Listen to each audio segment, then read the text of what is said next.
ఇప్పుడు కూడా ఆల్రెడీ చిన్న రిక్వెస్ట్ అక్క, ఇది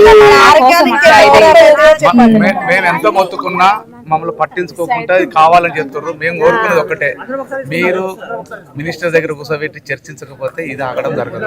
ఇప్పుడు ప్రాబ్లం ఏంటంటే ఈ శాఖకు మంత్రి ముఖ్యమంత్రి ఆయన దొరకాలి, మనకు అన్ని శాఖల ముఖ్యమంత్రి కావాల్సిన పని ఇది. ఆయన దొరకాలి మనకు. అందుకే వచ్చిన పర్టికులర్ గా చూద్దామని.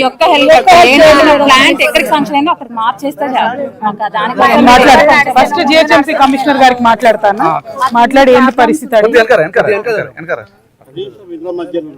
అదే కదా. Thank you. అక్కలు ఒక్కసారి ఇటు వచ్చి అన్నల్ని ఇటు రాని, మీరు అక్కలు ఒక పక్క రండి, అన్నలు ఒక పక్క రండి.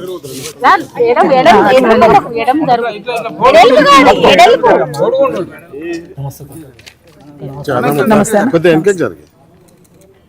Thank you, thank you. ఇది వదిలేండి. ఒకసారి మీడియా బయట తీసేసుకుంటే ఇక్కడ తీసుకుంటారు. ఏమన్నాడు జిహెచ్ఎంసీ కమిషనర్?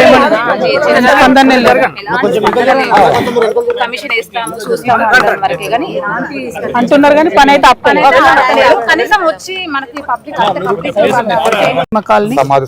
సమాధి సొసైటీ, సమతా సొసైటీ 4 కాలనీలకు సంబంధించి మరి కనీసం కాలనీ వాళ్ళని అడగకుండా డైరెక్ట్గా వేరే దగ్గర శాంక్షన్ అయినటువంటి సీవేజ్ ట్రీట్మెంట్ ప్లాంట్ ఏదైతే ఉంటుందో ఎస్టీపీ, దాన్ని తీసుకొచ్చి డైరెక్ట్గా ఈ కాలనీ వాళ్ళకు ముందట పెట్టడం జరిగింది.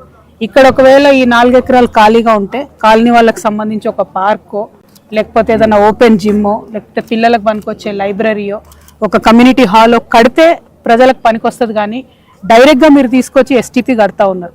ఎస్టీపీ కూడా మనకు అవసరమే, నేను కాదంటలేను. కాకపోతే ఆ ఎస్టీపీ కట్టే ముందు కనీసం కాలనీ వాసులను అడగాలి. ఎందుకోసం అంటే వీళ్ళు ఆల్రెడీ ఒక పక్క మొత్తం మూసినది ఉండి దాంతోనే నానా కష్టాలు పడతా ఉన్నటువంటి పరిస్థితులు. పేద మధ్యతరగతి కుటుంబాలు ఉన్నటువంటి కాలనీలు ఇవన్నీ. మరి ఇక్కడ ఉన్నటువంటి వాళ్ళందరూ కూడా కష్టపడి సంపాదించుకున్నటువంటి ఆస్తులు రేపటి నాడు